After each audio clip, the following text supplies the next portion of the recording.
My name is Steve Schroer. I am the artistic director of Hardcover Theater in Minneapolis, and I am the writer, director, and producer of our show for the 2014 Fringe, which is called Dreams of the Rarebit Fiend, based on the early 20th century comic strip by Windsor McCay. And how do you adapt something that is basically a series of pretty much one-panel, unrelated comic strips? That was the challenge. That's kind of one of the things that drew me to it. How the hell do you do this? To summarize what I ended up doing, I had to add more things to hold it together than you would get by just doing some of the comic strips. So what I did was I went through the comic strips, all 800 plus of them, and found certain motifs that were repeated over and over again. For example, a man having various kinds of trouble with his wife, people falling through the air, drunk people. These are all things that would appear in the comic strip over and over again. And so I took some of those things and I made them into continuing characters. Now in the original comic strip they aren't continuing characters, but I made them into those in order to try to hold the show together. And so the show is kind of structured around the appearances of these recurring characters, and then in between their appearances we also do things with just some of the other interesting things we found in the comic strip. For example, there are lots of places in the comic strip where things stretch in really bizarre ways, and I thought, you can't do a show about Dreams of the Rarebit Fiend without having something stretch. So we ended up with the stretchy-armed woman who was looking for her earrings, and her arms are stretching grotesquely.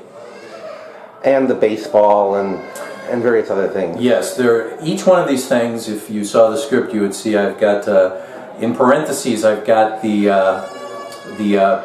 strip or strips on which these are based. So they're all based on something that originally appeared in the comic strips, yes.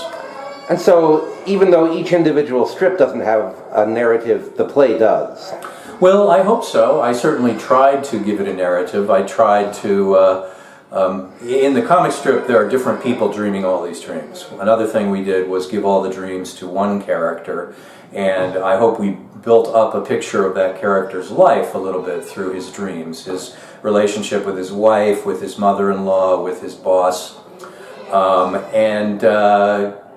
It's kind of the story of a guy sort of checking out of the world, flying away into outer space with the Falling Man. And the Falling Man dialogue, I had to completely make that up. That's not really represented in the script, but I hope it serves to give the play a kind of theme, really, and hold it together thematically.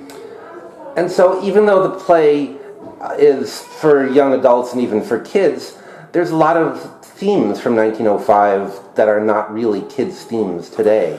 Yes, in fact, the actors at one point were thinking this is actually a very dark play. It's about a guy with a terrible life who decides to leave it. And, yeah, maybe from one perspective that's what it is, but I don't think it really comes across quite that way. And I kind of think at the end, when he does sort of fly off into space, it's kind of beautiful. That's how I intended it to be. So it's sort of like, I was thinking in my mind of like Inception or The Secret Life of Walter Mitty. Mm-hmm. It has that feel to it, only from Rarebit. Yeah. I suppose it's also about addiction in a way. He keeps eating this stuff that he thinks it's his friend, but it soon appears not to be his friend, but he can't stop doing it.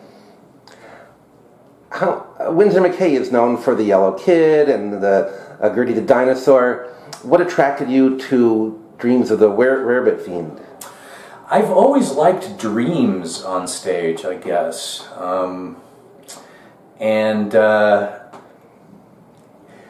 It also struck me as an opportunity to do a show that was a little bit like a comedy review. Although that's another interesting thing about the original strips. They weren't really trying very hard to be funny. They didn't really have punchlines. They just all ended with the dreamer waking up. But I've written a lot of comedy sketches in the past, and I thought this would be an interesting way to tie them together and do a lot of different theatrical things. Another thing we thought about while we were working on the show is, what's an interesting yet very simple and very cheap way to do this theatrically. It seems to me that a lot of theater consists of just kind of throwing actors on stage and letting them act. I like to be more theatrical than that, and in the show, with all the different little things we did, I thought we found different ways of being theatrical. What would you say is the biggest change in artistic sensibilities from 110 years ago to today? Oh boy, well, you probably want to ask that question of someone who's more of a scholar than I am. Certainly it's, I think the material is less cynical than you might find in something similar today. There's a kind of sweetness in it. One of the main things I came away from this project having learned was just how much of what we now take for granted as the standard tropes of animated cartoons, as I say in the program, come right out of Dreams of a Rarebit Fiend. A bunch of us got together and we actually watched a bunch of old cartoons in preparing for the show, thinking, you know, we can get some ideas for how to do things, and we saw so many things in old Disney and Warner Brothers cartoons in particular that seemed to come right out of Rarebit Fiend, that I was impressed with the historical importance of it. I guess I hadn't been fully aware of that. So, because it was an early visual media in the press, that's why the yellow kid was the yellow kid, was because they got the color wrong Right. originally. Other people coming along visually grabbed from Windsor McCay and other early artists. Right. Did that help or hurt when you were doing a play? Oh, I think it helped in the sense that it just gave us a sense of all the wild, crazy theatrical things we could do. No attempt to be realistic with any of this stuff. Is there any last words? Anything that you've always wanted to be asked and haven't been asked yet? Not about this particular show. I hope people will check it out. I think you will not see anything else like it in the Fringe in terms of the elaborate structure and theatricality of it. It's and it is a really good kids show, I think, even though it's not the sort of show that is boring for adults, but for kids, I think it gives them a lot of stuff to look at and has great pace and energy. Okay, well, thank you very much. You're welcome.